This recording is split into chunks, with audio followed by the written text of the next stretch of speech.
Checkity check. Cut the check. Cut the check. Oh, that should be our new mic check.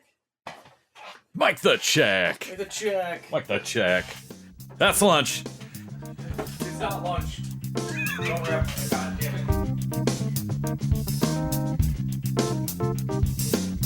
Episode 552 of the TV Dudes, recorded August 15th, 2025. Alien Earth.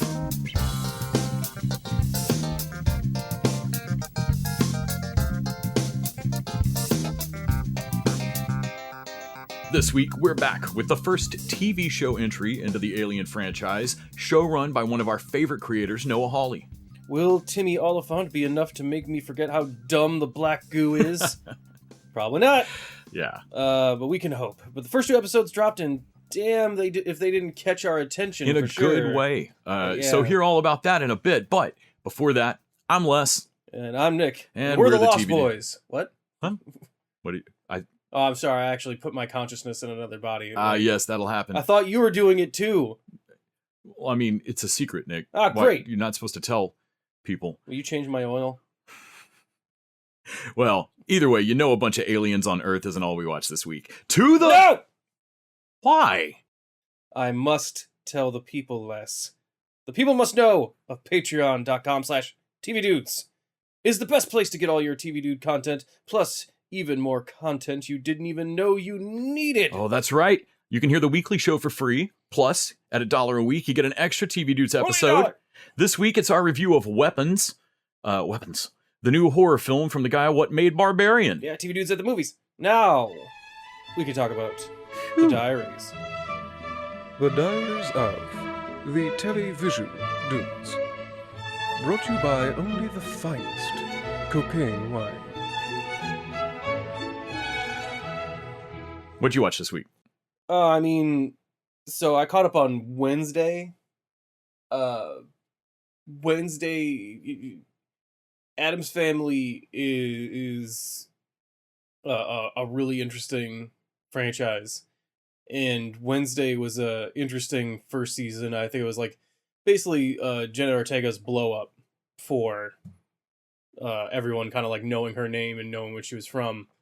Yeah. If you didn't already know her from like horror movie type stuff or indie, this was suddenly the like in everybody's living room. Indeed, it's fine coming back. You realize that they're bringing Pugsley is going to the school now, and Gomez and Morticia are actually chaperones on the field trip, and also they're living on campus now. Like, okay, so this isn't like really a Fester's Wednesday. there. Yeah, Fester's like. Okay, so this is an Addams Family show now. This really isn't a Wednesday show, which is fine. She's still the main character. Right. They ditched basically all the love triangle stuff from they completely. You can tell that they've dropped a couple characters and had to, like her first one of her love interests is just fucking nixed and gone from the season. Steve Buscemi is the new head counselor. It's all right. I will say that it doesn't really.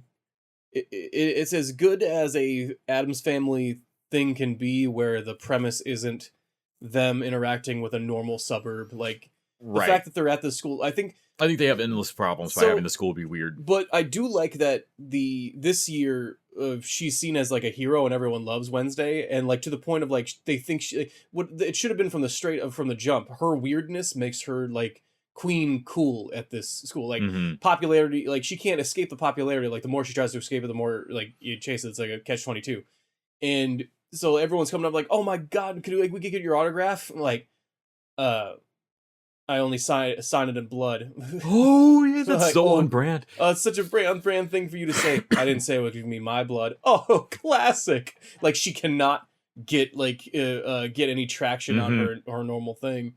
And I think that's definitely a better track. But that let us down and Addams Family watch, which shockingly enough, we didn't watch the old live action movies from the 90s. No, not the Sonnenfeld ones. We watched the ones that I'd never seen the first one. I watched the first one and I told you it was good, but I actually forgot how good it was. I really liked it. So those animated CG, I bagged on them for being a little Jimmy Neutron looking. They look like the drawings. But they look exactly like the drawings, and honestly, it's a CG animation style that took me a minute, but like they make such good use of it, and the designs are so good. There's so many fun choices. So yeah, we watched 1 and 2 of those. We watched both those Addams Family movies. Mm-hmm.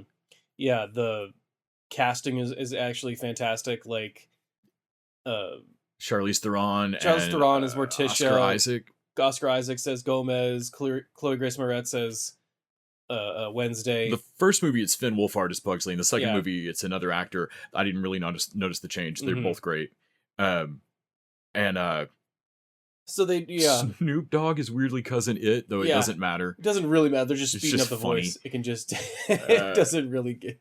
I love. Apparently, he just likes the Addams Family a lot. So much of this, the spirit of the house. Bette Midler's grandmama. The I like them. It's like it's basically their origin story. Yeah. And I really actually like it. Normally I'm like, I don't need to see Han get the gun or whatever. Right. But no, this is them leaving fleeing the old country, basically. Them running into Lurch and going up to the abandoned asylum that Lurch is from, and that's their new house. Yeah. And like and then, oh god, the gag with the there's a marsh that makes a fog, and they've just never met any of the town that's down the hill. Right. Because it's through the fog. Yeah, and then Allison Janney comes along and flip this town. It's basically the plot of the Texas Chainsaw Massacre remake.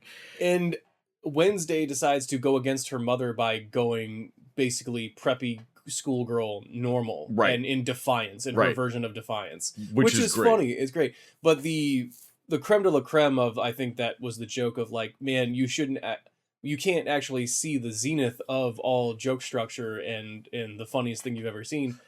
There's nothing to go grasp for. There's nothing to reach, to aspire to. The fact that we see Thing in the first movie, you're surfing on the internet, and he is looking at feet.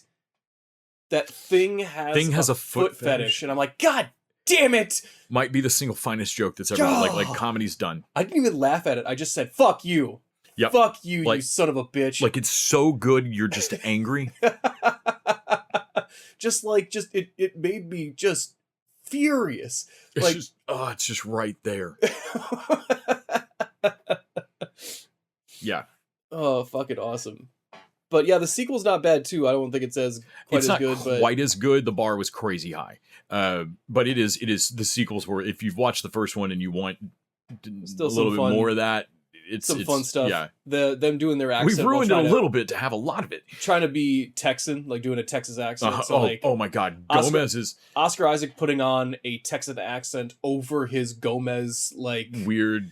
Wherever the fuck they're from, like I don't really know. Like the old country. Seriously, is there like a Latin Eastern European country? Because it's a weird mix he's got going. But it's great. It's weird because Gomez is definitely coded as a Latino character since Jump. Right. Like, Charlize Theron is just playing. But they always have seen but also you always seem like from Eastern Europe weirdos, like from a castle in Ukraine. Yeah. Like it's an interesting aesthetic. I kind of dig that they've always kind of been all immigrants. Like they're your weird grandparent from anywhere. Yeah.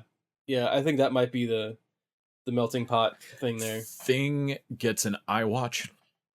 Yeah. Damn it. Again, like the background jokes are just fucking great. Wednesday's hair is in nooses. Yeah, those are cool. I think the first sign that we weren't going to get quite as good a second movie is that they weren't in nooses. Yeah, I was I missed them. Those are cool. Good. Yeah, just love everything about that. Nick Kroll plays Uncle Fester. That's who it is. Yeah. Oh man.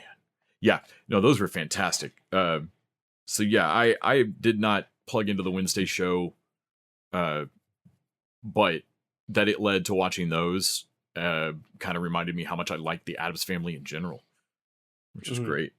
Well, I didn't mention it before, but I did finish up Squid Game, which was interesting in the fact that they don't really resolve anything. Like, he might deal a blow to Korea's Squid Games, but they show at the end an American version of Squid. Like, America does a version of their Squid Games too.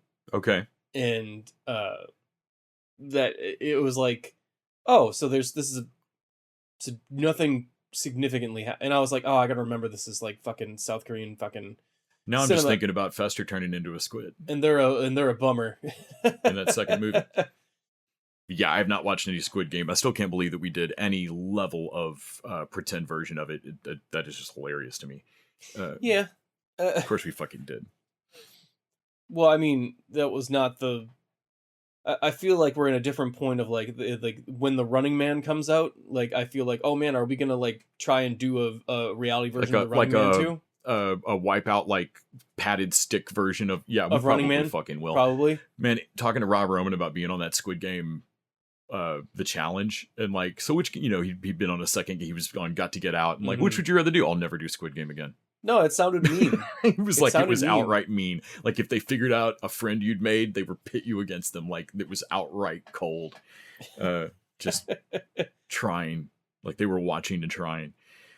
I actually really like the TED show. I should watch the TED show. I saw after everything we watched dessert wise is on Peacock right now. Yeah. And so I just kind of rolled into it. And I don't want to watch the thing about Pam. So, what other things can Peacock suggest?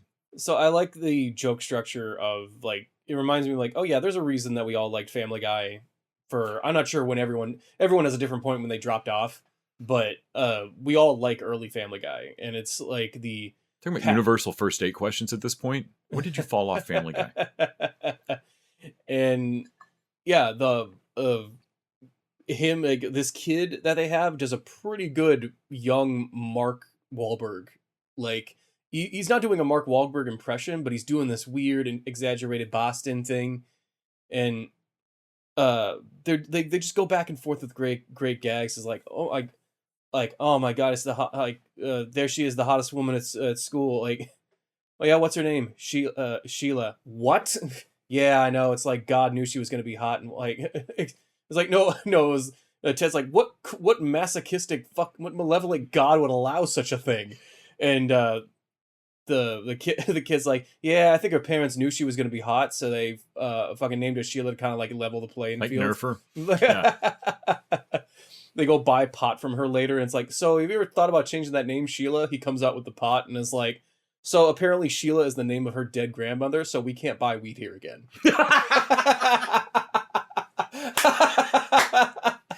Solid.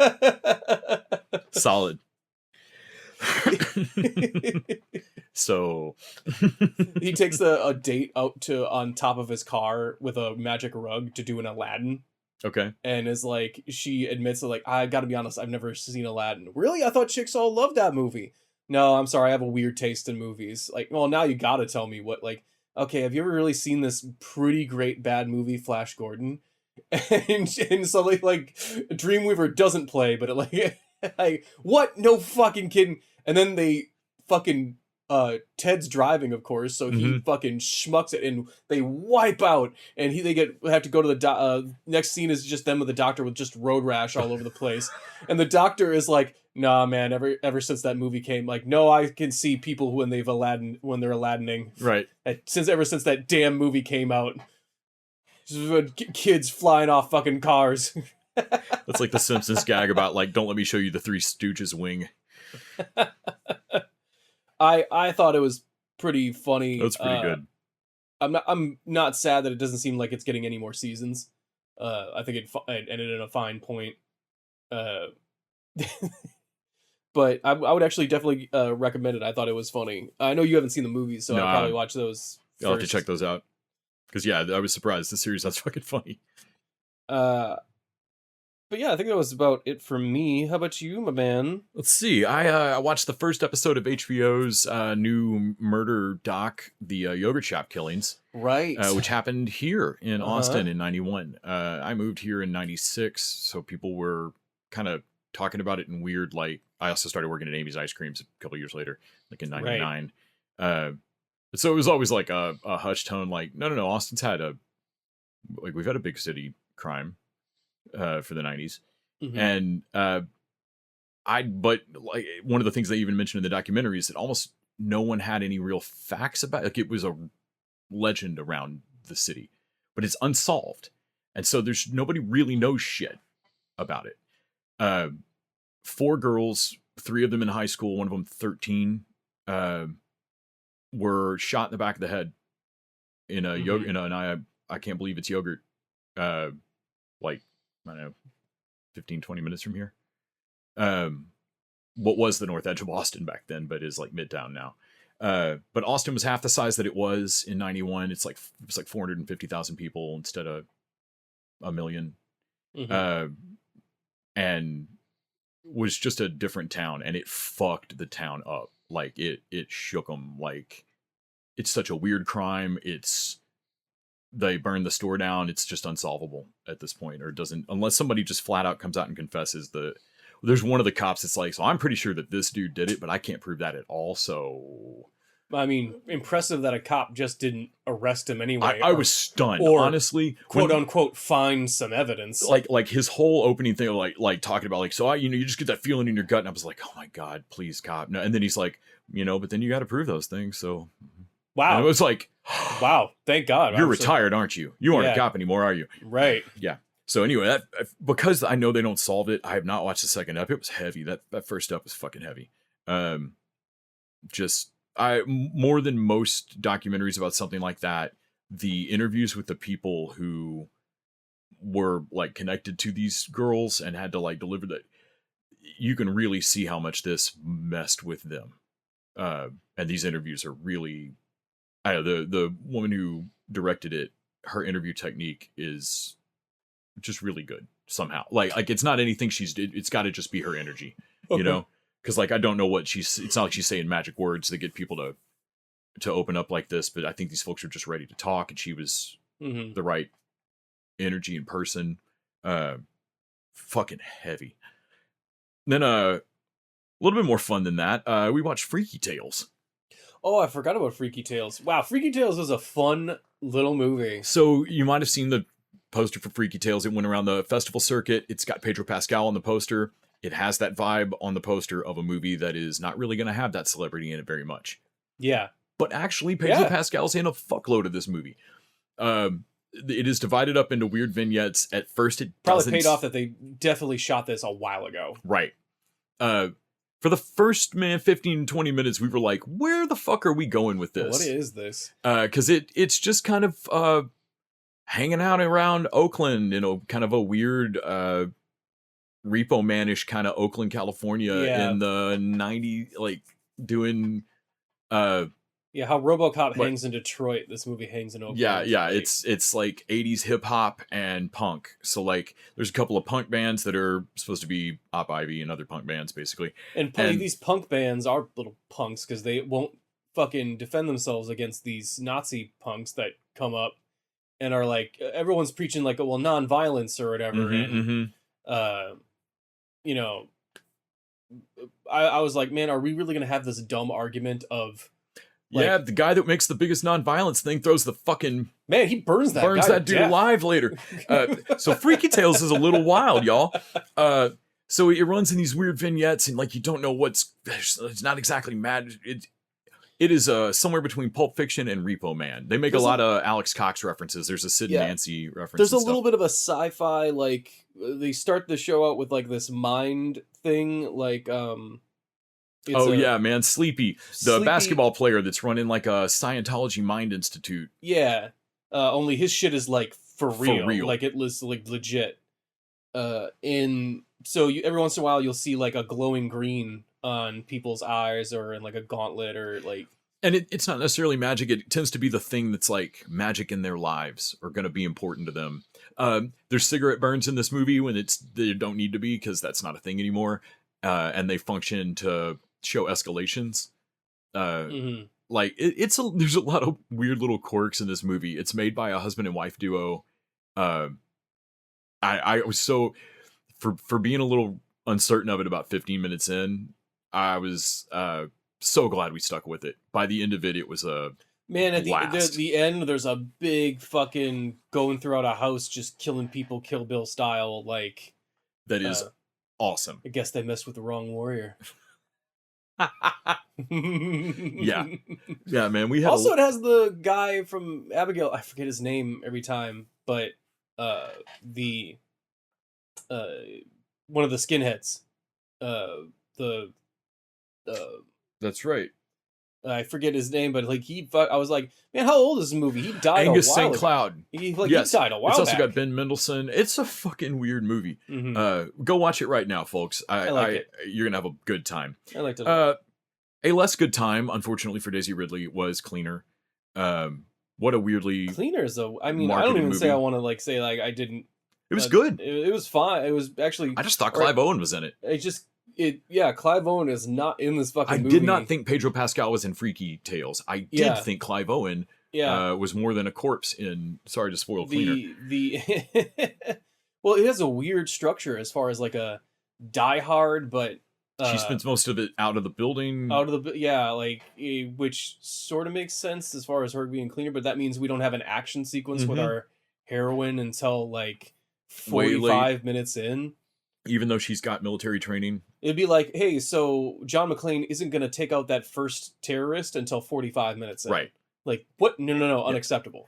That's I think the Britishness is probably what hurt the structure of this. If this were remade in America, we'd front pack this a little bit more with some action. But Ridley did great, I thought. Like, she's cool in a movie that I was like, this script is just arranged her weird. and Boyega and Marie Tran. I started us all those done wrong by Star Wars rabbit hole. Only one person ever comes out of a Star Wars thing fucking unclean, and it was fucking Ewan McGregor in the previous one, and it was Oscar Isaacs in the fucking new ones. Yep, just sailed right out of that. Like only one Han Solo gets out of these fucking movies with a goddamn career. Right. Only Harrison Ford.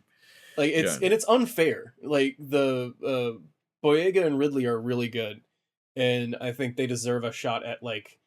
This is not going to launch an action franchise for her. No. Which sucks. Also went to the theater and saw Together, which I would recommend. It was a fun body horror. Alison Brie and Dave Franco being a married couple in casting was the right decision for this because it lets them be cringe and intimate and stuff in a way that I don't know. I can't imagine the intimacy coordinator you would need for. Well, I tell you, Neil McDonough wouldn't have done it. And then I also watched The Pickup with Eddie Murphy and Pete Davidson. That's right. And Keke Palmer, which is, again, a weirdly structured movie. I enjoyed it. It's like, I don't know, you might as well watch Money Heist or something. I don't know. It's good.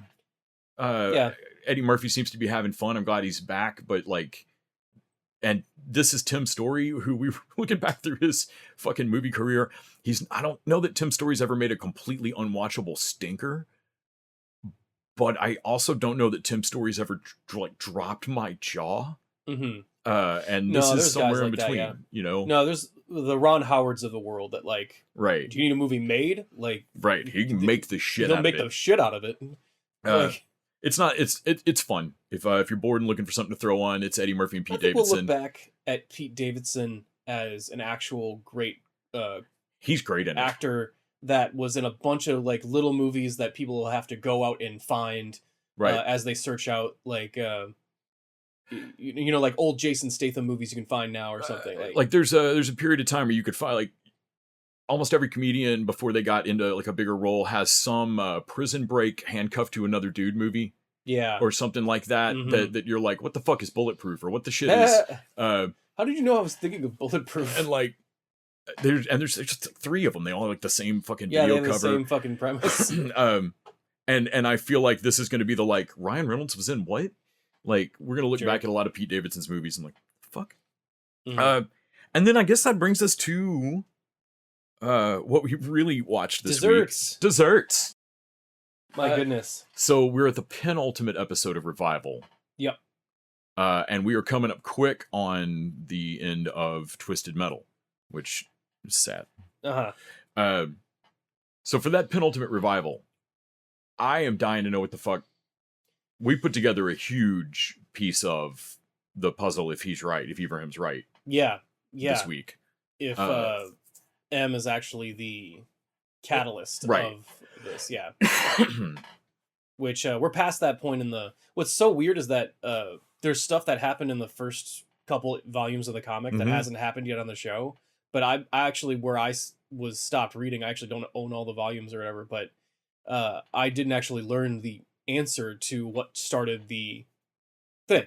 Reviver Day. Yeah. Reviver Days. So if this is the answer, I'm actually like, man, it's weird being outside, like, story wise being way out ahead, but plot wise, there's a lot of like, little plot stuff that hasn't happened, like that you can use in a season 2. I would hope. When we're still deep in this, like trying to figure out what all the murder mystery, like Steve Ogg seems genuinely. Well, it's like it doesn't sit quite right. Yeah, like I really like Ibrahim. That's like, no, I fucking hate him too. But we're stretching for a motive here. Like, did he? Yeah. He hates revivers. Did he kill both these women? But because he seems actually surprised when they say we found her in the trunk of a car on. Yeah, well, he hates revivers, but they weren't revivers when they died. Right, exactly. Or at least no one knew they were. Right. Like that was the no one knew they were going to get back up when they killed them. Right. Like that was not part of it. So yeah, what's the motive? What's the motive to kill M? Like I think this was a great level of we noticed the gear up sequence with the cops. That was fucking funny. Where Scrofano is Dana is like saying to the reporter like, oh, I don't care if it's a martyr. A martyr's still dead, and gives a little speech before as she's gearing up with the in the locker. The camera's always inside the locker, and then the other deputy comes through. It like does his like, well, we need to go. We need to hit him hard, and we need to go one by one, and then it's like, yeah, JP's right, and then of course we have the sheriff. JP's right. Okay, everyone else, I'm going to kind of repeat what he said. So listen now, so like it can run throughout the rooms now that a white guy is saying it. Yeah, no, I really got a kick out of that gag.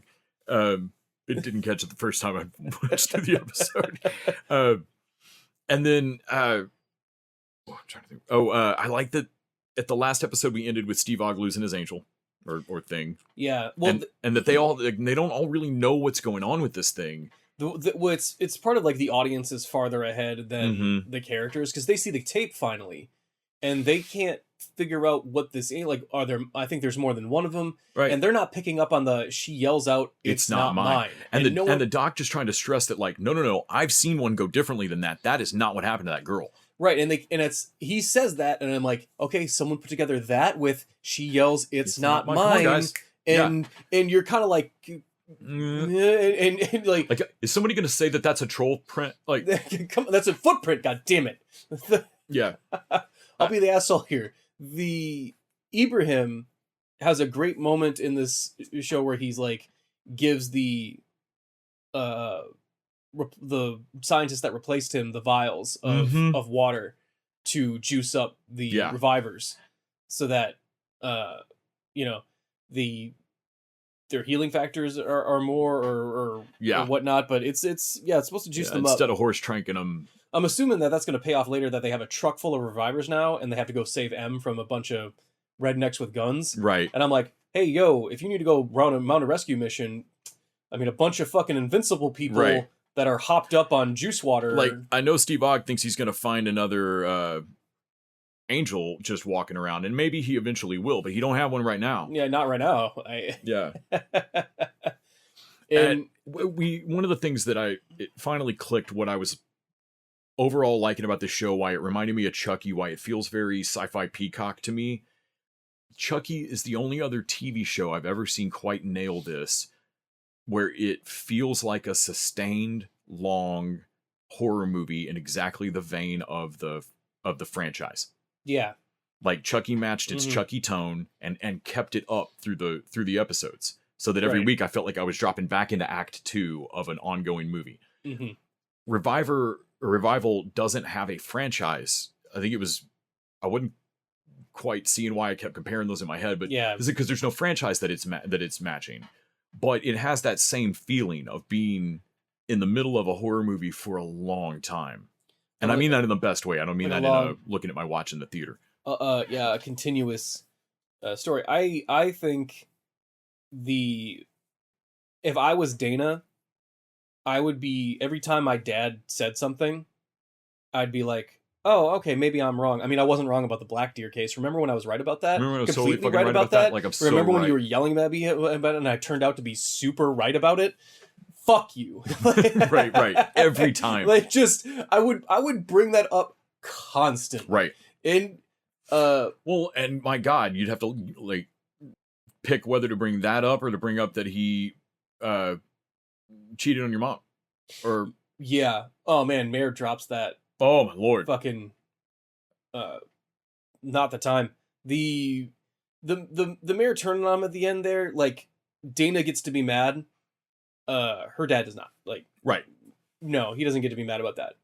She fucked that guy over he fucked all revivers over for too long for him to, like, if he saves them from this thing, like, okay, we reset back to 0 right. though. I do like that, man. She clocks him in the jaw as soon as he walks in that fucking room, and it's hilarious. And he's like, nope, I deserve that. Yep. Right. For him to fucking turn on them later. Right. Yeah, I think we've got one more, and I'm digging Revival. I hope this is season 2. God damn it. So, folks, please watch Revival. I just want a season 2. It's not.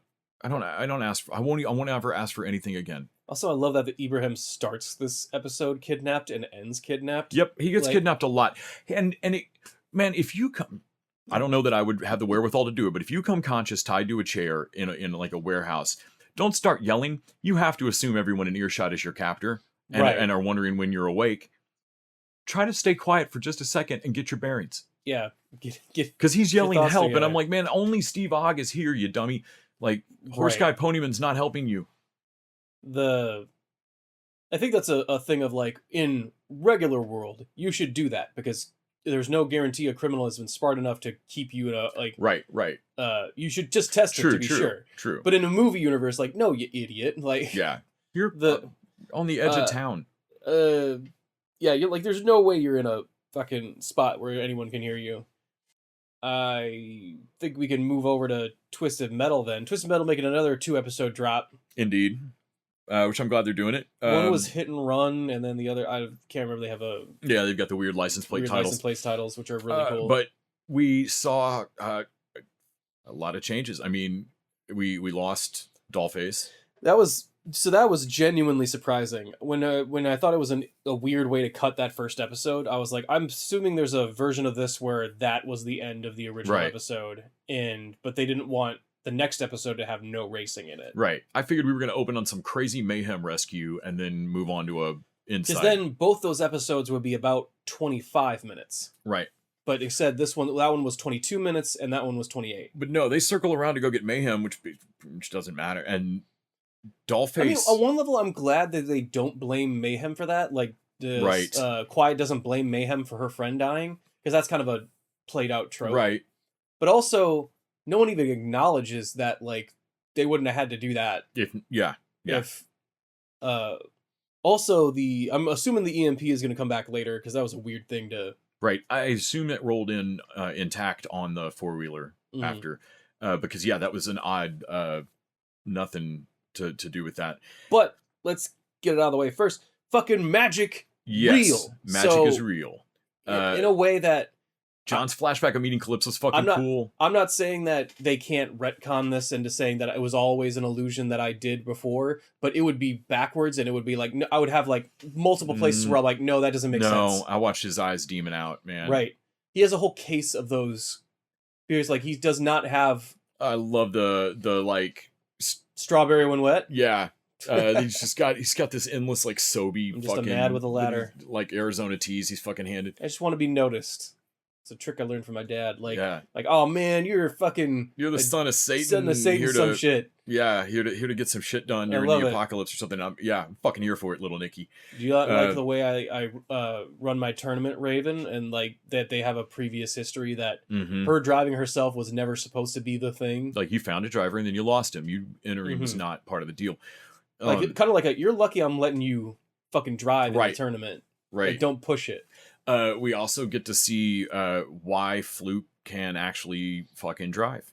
I had been wondering how that douche was actually... I went back and looked at the previous scene, and it doesn't drop anything. I'm not sure if... So, maybe Floop could drive, but my headcanon now is that, Quattro was driving the whole time. Yeah. Because Because I love Quattro, and I love that they do the Jess Joan romancing the stone bit, that it's fucking mayhem. fucking new Sure, make a new profile, whatever. new user profile acknowledged. Fucking mayhem. Fucking mayhem is driving. The voice of Do you want me? did you catch who the voice of Quattro no, was? Jimmy Simpson. Nice. Yeah. Perfect. I think they're pitching him down a little bit. But that's the great bitchy But Kit. he's great. He's great.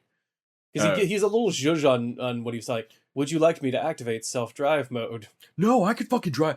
And like scrapes part of the car. Would you like me to? You can hear the clap, like emojis between the Would words. you? I don't have hands. Right.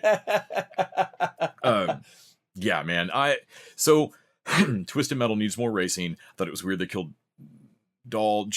They do that so that John will make this wish. I do like what is happening in Quiet made Doll's dream as her wish. Bring down the city walls. Not bring my brother back. She made Quiet did Doll's wish, basically.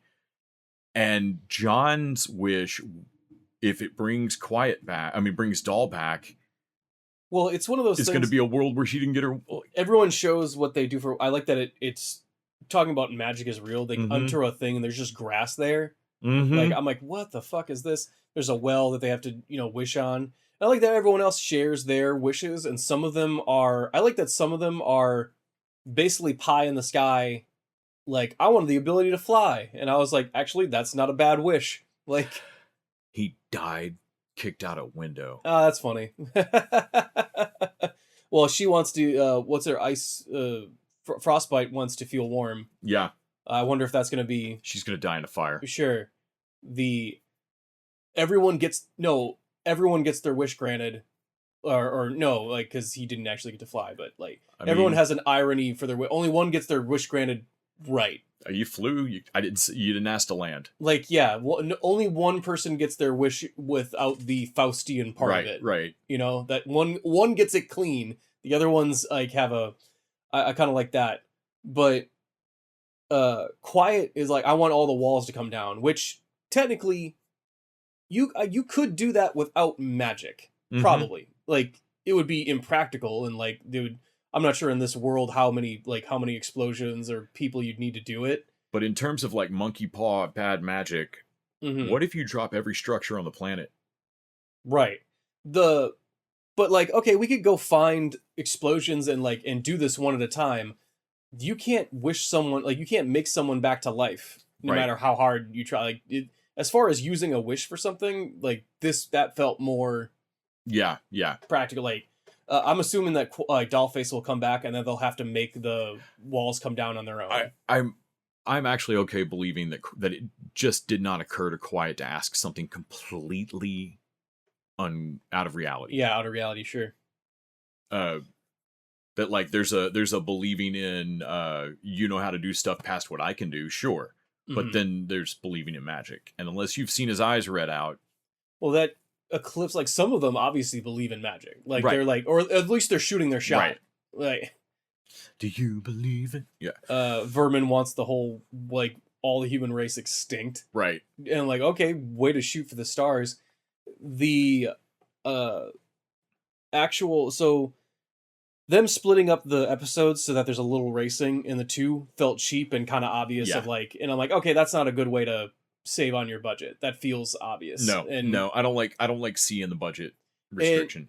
But the warehouse war was a smart way to do it. Yes. So we only have to have 2 cars on screen at once because it's a tight space. Yes. And we have to get out of our cars to go get the That was funny. thing. Them walking into an ice rink was hilarious. Yeah. That it's held up, like the little thing they need to get is in a hand. Whose hand is that? Like there's and there's like several of them, so like there's a lot of arms. Yeah.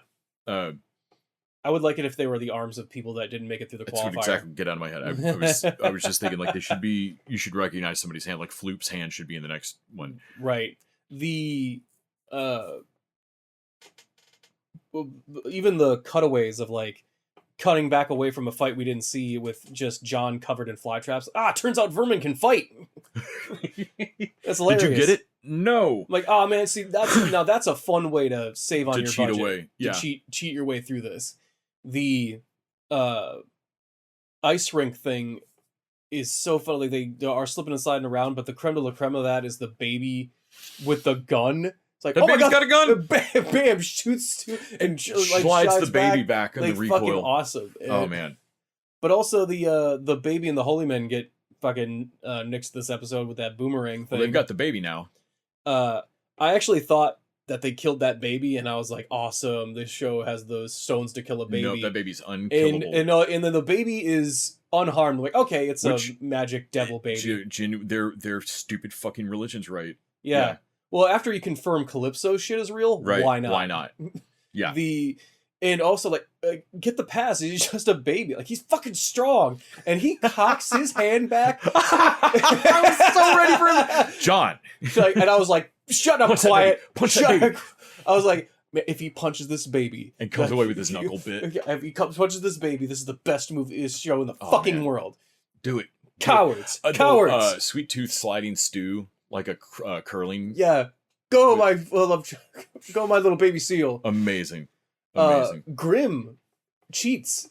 Mm-hmm. Like there weren't supposed to be that many because I was like, who's gonna bite it in the next round? Because he rides up into the 3 people were supposed to bite it, yeah. right? And I was like, okay, we can lose Floop and we lose the Holy Men, but one of the other ones, like Vermin or Frostbite or someone else, has to go. Yeah. And Grimm cheats by coming up on the ice cream truck. Yeah. And I was like, oh, great way to like. That's great. Keep. Thanks, Marcus.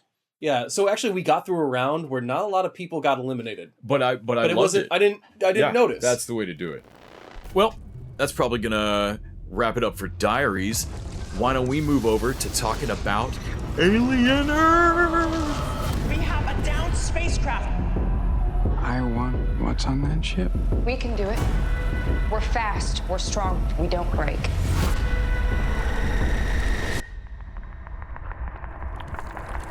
It's like a zoo, but the animals got out. This ship collected 5 different life forms from the darkest corners of the universe. Monsters. Alien Earth is an American science fiction horror television series created by Noah Hawley, who you might know from Legion and, what's it, the little show? Fargo.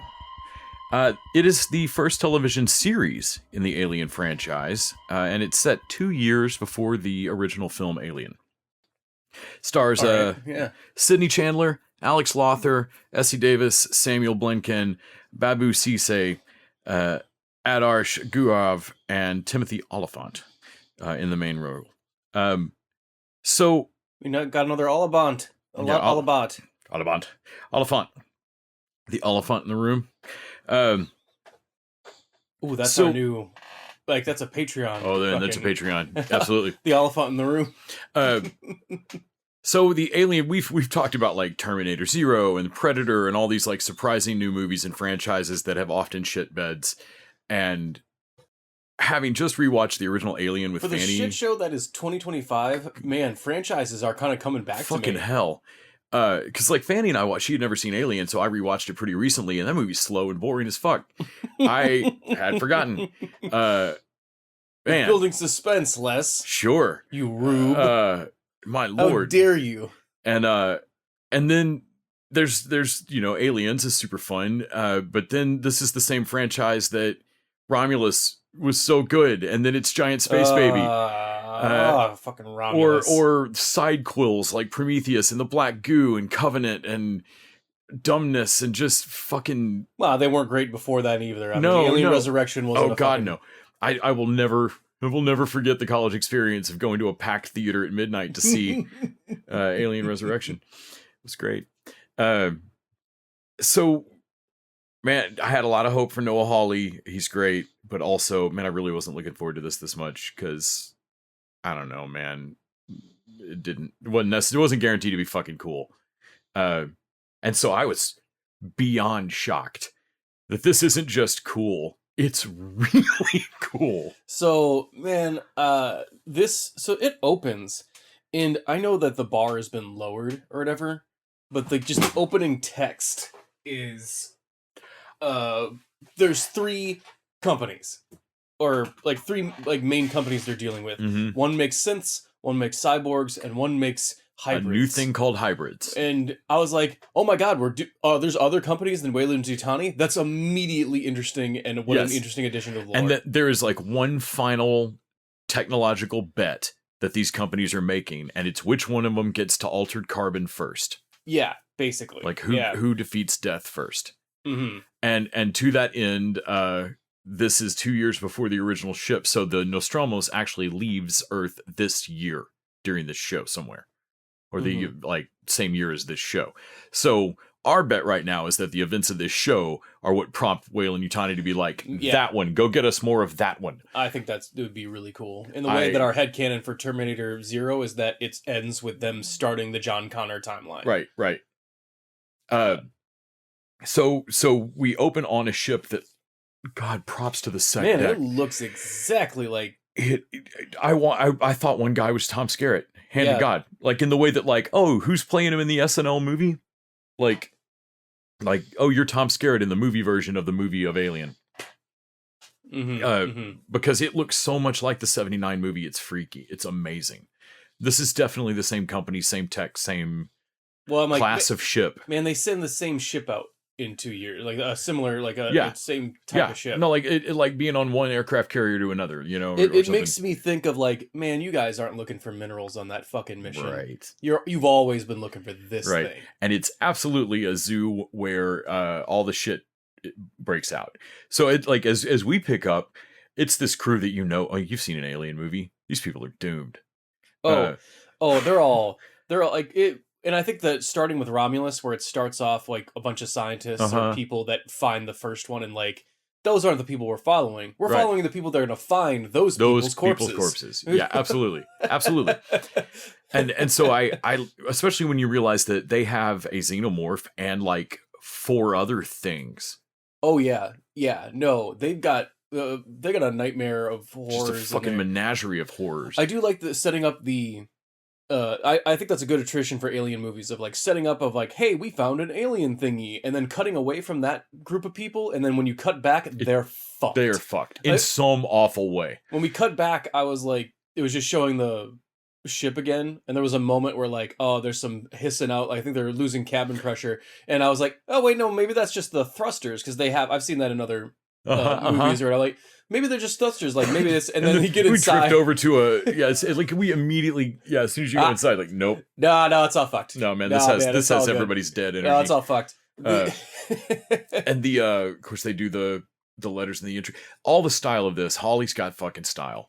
It's not like it's Legion crazy, but there's like fun smash cut, intercut things.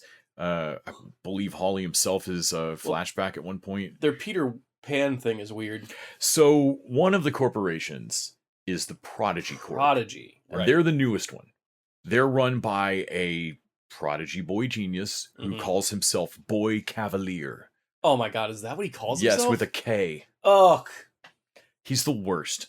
Just awful. Like you said, at one point he's just standing there in like a silk robe eating an apple. And I know that there's a non-villainous way to eat apples somewhere, but this dude hasn't found it. I haven't seen it on TV. Yeah, he's awful. So what they're doing with the hybrids is new tech. It's clearly illegal as fuck. And they are... So the synths are what we've seen with the white blood, milky blood that fuck people over on every Alien movie ship. And that's the Yutani makes sense. Right. Then we've got cyborgs, which is in the opening, like the cold opening of this show, like the crew that the crew whose corpses we find. Yeah, those guys. They get fucked over by a cyborg. Yeah. And so he's got like one weird arm, which is super cool looking. Yeah, and he's their Ash. Like, he's their Ash, and his ship literally crashes into Earth. That's the fucking catalyst of the whole show. I love the little decisions in this show. Little decisions are good. The engines. So I can't believe I've never seen that more in spaceship crashes or whatever. Spaceship crashes and the engines are still running as it's running into the fucking building. Like as it's run aground, it's not moving. It's just the engines are still on. And I'm like, oh yeah, why would they turn off? Right. And I was like, I can't believe, like, why do every time I see another spaceship movie, everything kind of like just stops working the minute it hits the ground. And like, so like, it's still pushing into that building with force. and everything behind is still melting, and and like somebody mentions it later of like, so all this fuel is unstable, and you don't even ask me about radioactivity. I was talking about like, man, how much fuel does it take to fucking run a spaceship? Because I think we're about to blow the city. Well, and there's hell. already a fucking ton of decisions. If you can build things in space that are going to stay in space and are never made to be the Ahoy ship that goes down to planet. Yeah. If you're never the hopper, then you can make a whole lot of engineering decisions that don't need to worry about gravity. Yeah. Yeah. Or that can be differently handled. And so like, I would feel like as soon as that thing's in the atmosphere, a bunch of shit would go wrong. Like it's never supposed to hit. Right. Cables snapping and things under, I can't even imagine. So like this ship is a clusterfuck. Plus it crashed into an apartment building. So also they I like that the cyborg goes into like a small little like egg of panic room type thing. Right. Put me black in box. I forgot what he calls it. The impact room. Impact room. I need access to the impact room. And I was like, I noticed that there's a distinct lack of an impact room in the next movie of like, we don't bother throwing any of those in there. Right. So the main character we're following is her name now is Wendy. I can't remember her first name, but Marcy.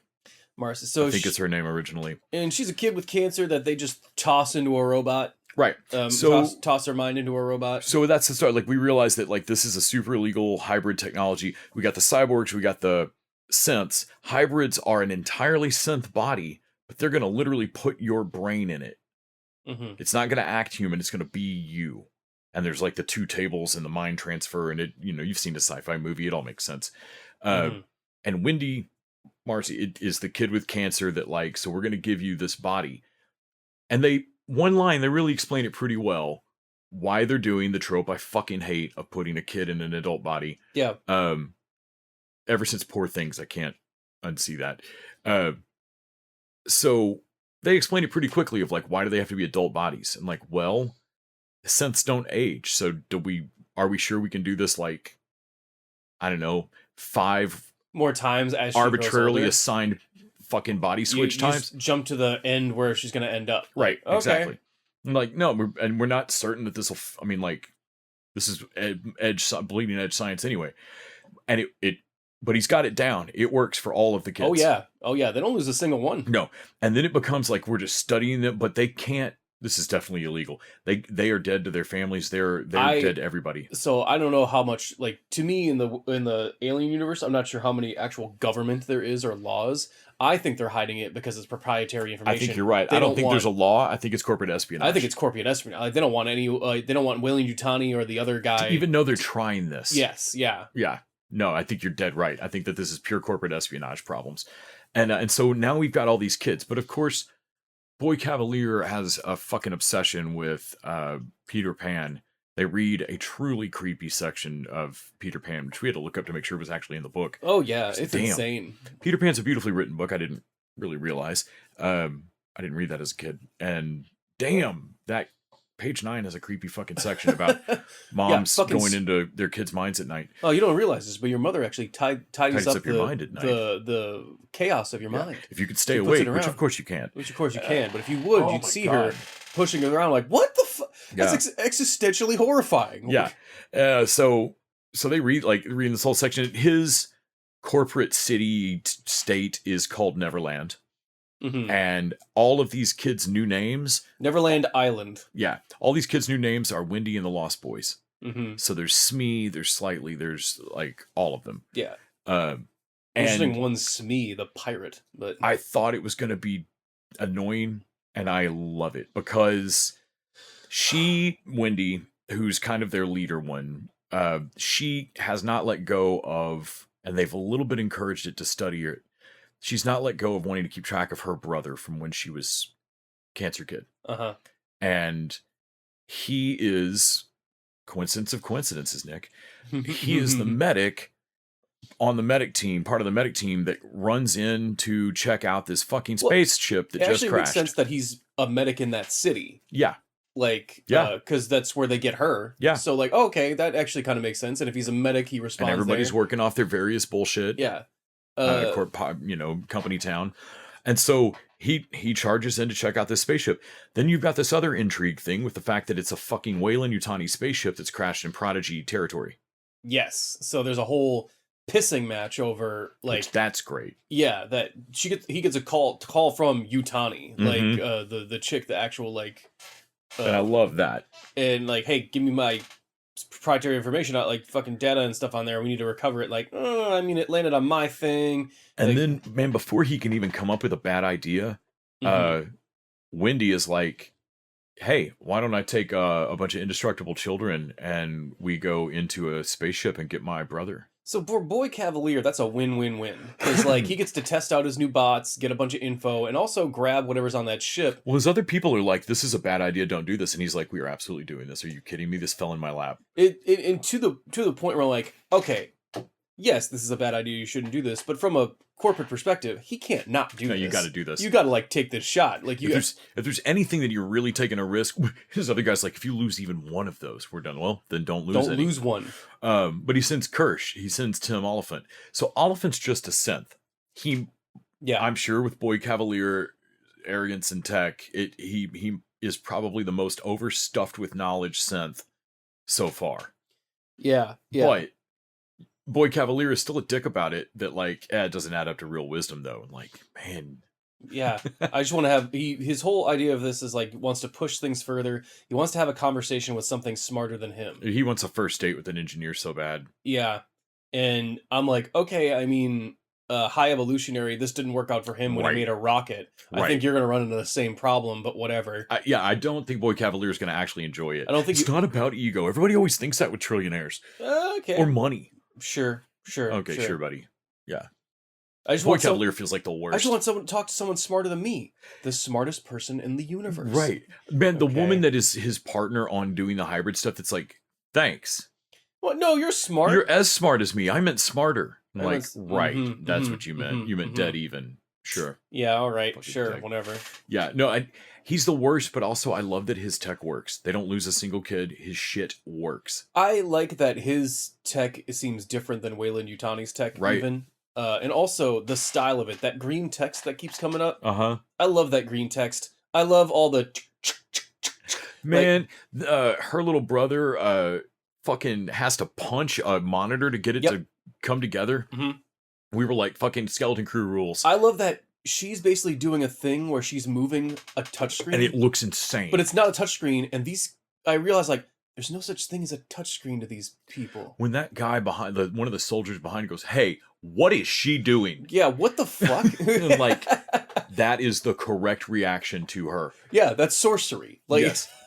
Oh, man. And of course, she's walking around with a fucking sword on her back, just ready to go. There's a weird energy that all of the adult hybrid actors are giving that isn't like, after watching Shazam and watching just the like, oh, is that what you think being a kid looks like, dude? Yeah. This is what being a kid feels like. There are so many moments where like I liken it they're in too deep. I liken it to trying to act drunk. Right. People that are acting drunk aren't trying to act like they're trying to act like they aren't drunk. And I like that she is giving off like she thinks she's being completely normal. Yes. But she's looking at the world with like a cool smile, like a kid that still finds the world really neat and interesting. Right. And in the Weyland-Yutani alien universe, everyone else has had that sheen knocked off of them like forever ago. That sheen. Like, yeah. No. And everyone else just like corporate like weight down, and they're just like, fuck my life, everything's fucked. Right. And all these weird kids show up and like, hey. And the other kids are, I mean, all of these kids have literally lived through the trauma of being terminally ill. Yeah. And so like one of them's like, I miss baths. I used to hate baths, and now I want to take a bath. I miss them. And like they all talk about weird shit, and but very little kid. Then they're immediately in a situation where we know where they're heading into. They're heading into an alien movie. I think that's so. The way Star Wars made Star Wars more interesting by adding kids and making it a Goonies thing. Right. I think Noah Hawley was like, how do I add kids into an alien universe? That doesn't quite add up. And I was like, here's the split difference. It's still a horror movie, but the kids are somewhat invincible. Not truly. They can still get hurt and torn apart. But like, as long as their brain case is okay, like fucking Lance Henderson Bishop Yeah. is ripped in half by right, but he's still moving around spitting milk. Right. Like So and we really don't know what their tech is like. I mean, we don't know how indestructible they are just yet. But we did watch her jump. I think that was a good way to show that early on. We watched her Wendy casually jump down from crazy height and just land in a way that we were like, that would have burst. And I don't think Wayland Yutanis make their sense to last like this. Yeah. I think Boy Cavalier may have overclocked this. Also, you slowly realize that, like, would your personality remain? It's what they're studying in these kids. Would your personality remain the same if you aren't actually making hormones? I like that they tried. They basically we simulated it electronically as much as possible. Right. But we aren't sure. Which is why the kids come out, and some of them, like, there's one. The redhead feels like she's kind of dead-eyed. Like, I don't know if she's experienced things different than the other. She seems a little like timid, scared. The black one. What's his name? It's not. Is that Smee? Is that Smee? He's Smee. Yes, he's Smee. Smee is hilarious. Yeah. Smee is like he's the his one energy when he puts the fucking the thing on the eye, chafing dish over that eye. What do I do? What do I do? Monster, kill! I think what I like about the kids being there is that they just say stuff that I wish other people like. Oh, that's a monster. We kill it. Kill it. Kill it. and the one that's like, well, now that I have an immortal super robot body, I'm going to be the scientist. No, I'm a scientist. I don't kill things. And there are kids putting roles on as they go, not realizing just how this shit's all going to drop away as the danger gets real. Kids already don't have a real sense. Like, toddlers don't have a real sense of danger. No, it's going to go from all to 0 to 60. Yeah, and I'm like, okay, at some point this is going to break for you guys. Like, it's going to take one of you to die. One of you's going to have to get killed, and then all of a sudden this isn't going to be the fun space adventure that you're doing. Right. Also, I like that they go in and out of the spaceship like it's in the building. Yes. So trying to clear out that party of rich fucks that just won't leave their apartment. Weirdos, okay, and so we should say our main boy, the main actor, Xenomorph. So there's one, of course, loose on the ship. That's how the ship fucking crashes. Yeah. And man, we saw a lot of him in the opening, two episodes. And this Xenomorph is different than some of the other ones in the fact that it doesn't fuck around. No. This Xenomorph has a body count. No, this thing's already killed 2 people. I think we've met Xenomorphs in a space of trying to pick off people, or there's more than one of them, or but I like the idea that if a Xenomorph ends into a room, it kills all but one thing, and then takes the one to go grab and chestburster it. And I can never get enough of you're watching in the back of the scene, watching a scene, and in the background a thing moves, and you realize the part of the wall was the Xenomorph. Yeah, they do that they do that 3 or 4 times. They do and it a bunch of times. It's great every awesome. time. Every time. I finally got one before it moved. I never get it before it moves, and I got one. There's a moment where somebody finally hits a Xenomorph for the first time in any alien movie with something that knocks it, and I took my breath away. Yeah. Well, that was a guy, the Cyborg did it, and you're like, okay, he knows what happens when you fucking burst one. Right. You puncture weapons are last resort. So he fucking tases this motherfucker. It's amazing. Man, but even that only knocks it down for a minute. Right. There's so many, there's a lot of little plots happening. All of them are interesting or bring something that's complex in a way I dig kind of to the table. And I'm really shocked that I'm actually looking forward to seeing how all of it weaves together. I figured at best there'd be an A, B, and C plot on this new Alien show, and I would unfortunately like the B plot, Well, have to ignore huge chunks of it. And all of this is working. I like the kids. I like their whole vibe. I like Timothy Oliphant as kind of their caretaker on this thing. Hey kid, I'm hanging with my brother. Can it wait? No, it can't wait. We're doing a thing here. Get down here. But also, who are they with Slyly or Snidely? Slightly. slightly fucking drops the bomb about her being the sister. Fucking So immediately. Like, you could tell that, like, and I was like, oh, there's a really great scene where she's interacting with him, and she realizes he can't recognize her. Like, it didn't occur to her at first, and great job on the actress. No, Sydney Chandler kills it in that scene, in all of it, but she kills it in that scene. And they leave that scene without giving up the game on the brother thing. And I was like, she tries to stop slightly of like, hey. Slightly doesn't get the idea of this being a secret program. Just does not get it. No, not at all.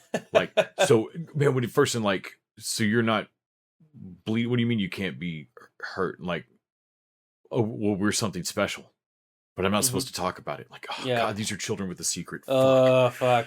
Yeah. And so, yeah, when Slightly lets Joe Hermit, which is Alex Lothar from Into the Fucking World, when she lets him know. Man, Hermit also. Or he lets him know. Yeah. Yeah. Just lets him know, and then Hermit, he has to take a minute.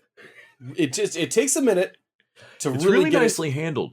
He's just kind of quiet for and then starts to ask her questions like, no, you died. And then like starts to ask her like, all right, so when I was 7, you and like, and we were after answers daycare or something like that, and she answers all of them. So also like Hermit, just on the fact of he's from the End of the Fucking World, that show. Yeah, he's Scarhand. Yeah.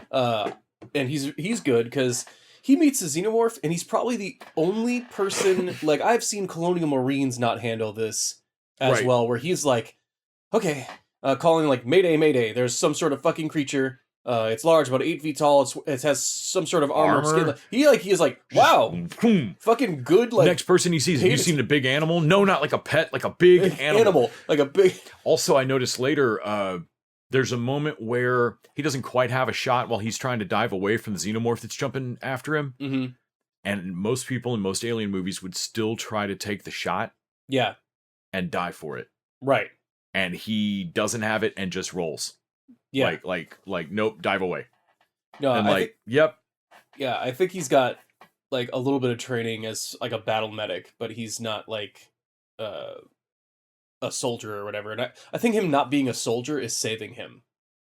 Yes, I think you're right. I think that this is kind of, it's not exactly Prey rules, but a little bit similar. Like, we know they can smell fear because the cyborg just stands there chill at one point. Has that been canon at all? I don't remember it being. I don't think that's going to be enough to like guarantee you live through it. Like, I wouldn't think you could take a beta blocker and just walk through the room.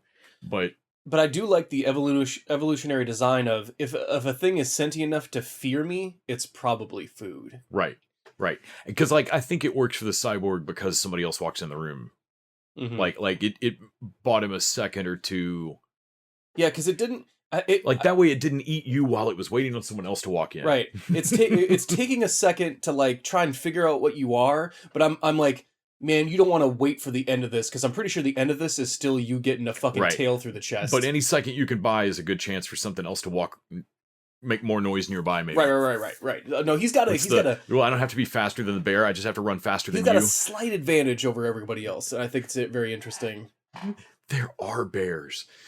Man, he sees all that blood and like, oh my God. All these little kids, because you can't conceive that it is alien monsters. Mm-hmm. Like he thinks there's bears loose on this spaceship. Sure. They're children. And I love Kirsch's like, he looks at that screen for a minute and is like, okay, we need to collect all of this right now. Hey, go grab those eggs to me. And how does he phrase it of like, no, I need you there now because if they get out, then they'll get all over the planet, then it's over. It's an invasive species. If they get out, then it's over. Like it's very final the way he says it of like, I think he gets it. Yeah, no. I think he read enough on that screen to understand the game. Nothing of this. Like, honestly, we got to blow this whole ship up and, and write off. Nuke it from orbit. Like, it's the only way to be sure. Which I know sucks, but like you do realize that the xenomorph is out in the building now, so we got to take out that whole building.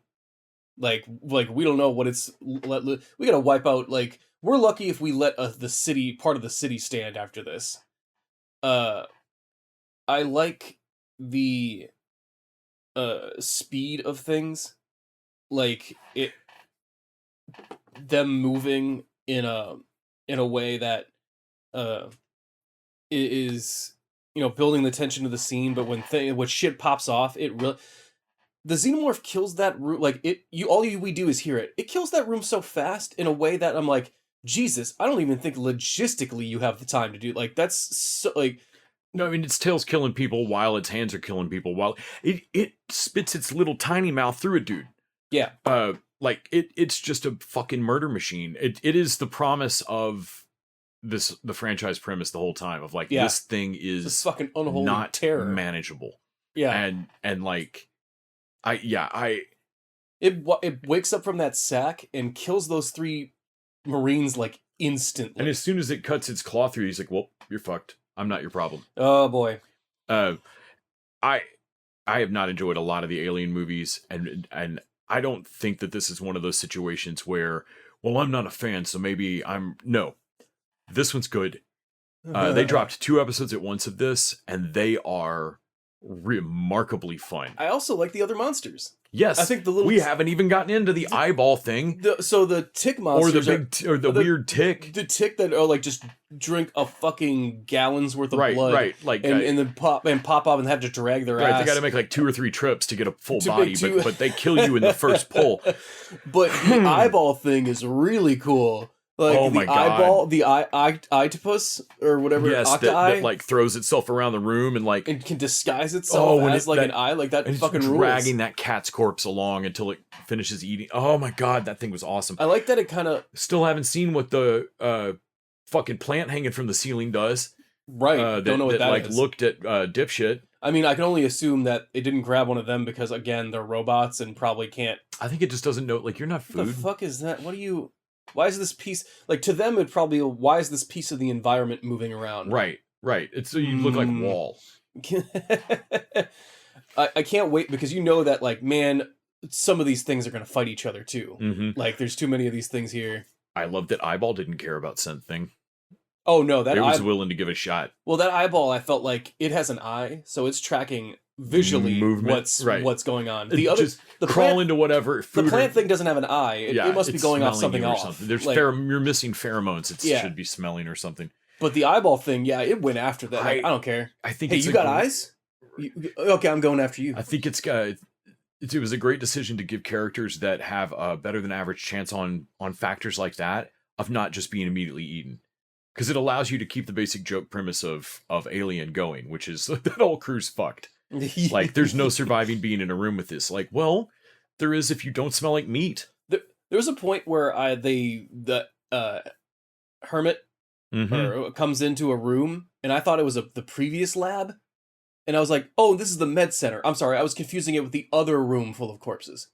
Because, like, this other room was like, oh, didn't we already see the room full of, like, oh no, these are a lot of those. This is a whole other room of people that died in a different horrific way. Yes.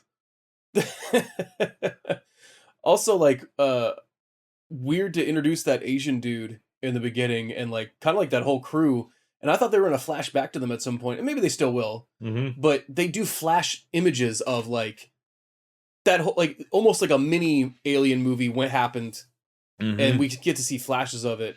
And I was like, I wonder if they're going to show, like, obviously they shot some stuff. I wonder if they're going to show any of it.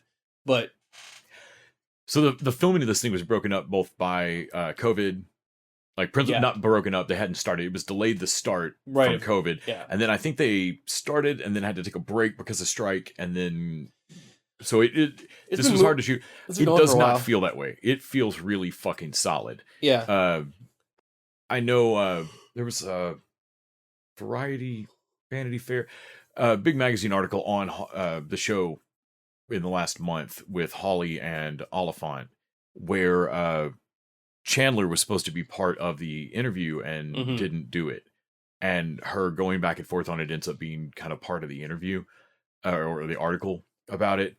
And she really doesn't come off great in it, I didn't think. Like, just in everybody, it sounds like everybody's trying to be even-handed. But at every turn, Hawley and Oliphant are like, no, we wish she was here. She's amazing in the show. Right. Like, well, and yeah, she really is. She's amazing. I do feel like, man, they came after Brad Pitt for saying something negative. Like, you can't, part of the promoting the thing is part of the gig. Right. Well, and to Holly's point was like, I feel like a schmuck being the two guys on the magazine cover about the female-fronted franchise.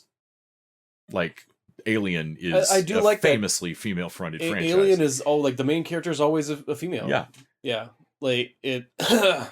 And so I kind of was primed to like, well, I don't know. She sounds like new actress being kind of... Nope, she's crushing it. She may not be handling what is about to... She's Kyle Chandler's kid. I'm sure she has an idea of what fame can look like and how awkward it might be. Sure. I mean, it's only going to get worse from here. But yeah, it seems like she's trying to get her ducks in a row and guard a little bit against it. And I would say there's not a way to do that, but I don't know. So I think this is a great show. I think you should go out and watch it immediately. I think it's having a real fun. I do think that, and I will be watching it from now on, probably sticking in the diaries for sure. Like I am worried constantly about the black goo coming back. Yep. I hate it so much. I think Boy Cavalier's going to want that goo. So worst case scenario, the bet I made that made Nick skin crawl was that the hybrid technology only exists because of black goo. But that's probably not true because I don't think Boy Cavalier knows about the xenomorphs yet. Right. I don't think that matches up with the timeline. But what I think it does match up with is Boy Cavalier wanting to find out about engineers because what if that's the smarter person than him? Okay. And is black goo your way of growing a hybrid of them? Okay. So that like, that's my way to make a hybrid that's more than me. Yeah. And so I think he's going to be the schmuck that gets obsessed with the black goo or starts that obsession. Considering we've never heard of him in any of this is the first chronologically. I am curious why there is no Prodigy corporation that we've seen going forward. I don't know. Maybe they exist and we just have only been on Wayland ships. They said that there's like 5 different companies. Like Weyland-Yutani is not the only company. I like it. Maybe we've just always been off at space, so we've never seen any of the fucking Earth ones. Right. We're always following Weyland-Yutani because we associate that logo with the Alien franchise. Now, the synth that is helping out the Predator in Badlands, I believe, is Weyland-Yutani. Yeah, that makes sense. Which will be fun. Always love a crossover. Mm-hmm. Yeah, I would say go check out the first 2 episodes of Alien Earth right now. They're fucking fun. This is coming out Tuesdays. It gives us another day of the week to have a show, which is good because Revival's about to wrap. Right. And yeah. Tuesdays and Thursdays, baby. And you can tune in next week where we're going to talk about John Paul's next Patreon showrunner pick. A JPV pick? A JPV pick. Cherry Bomb, episodes 2, 3, 4, and 5. I would tell you a little bit about Cherry Bomb, but I know absolutely nothing about it at all, except that it's on Tubi. To be continued. To be. Or not to be. No, that is the question. And until next time. Dude is out. All right. Or whatever that whale sound they use. I don't know. It sounds dumb when I do it. It sounds scary when they do it. We don't lock them down. It will be too late.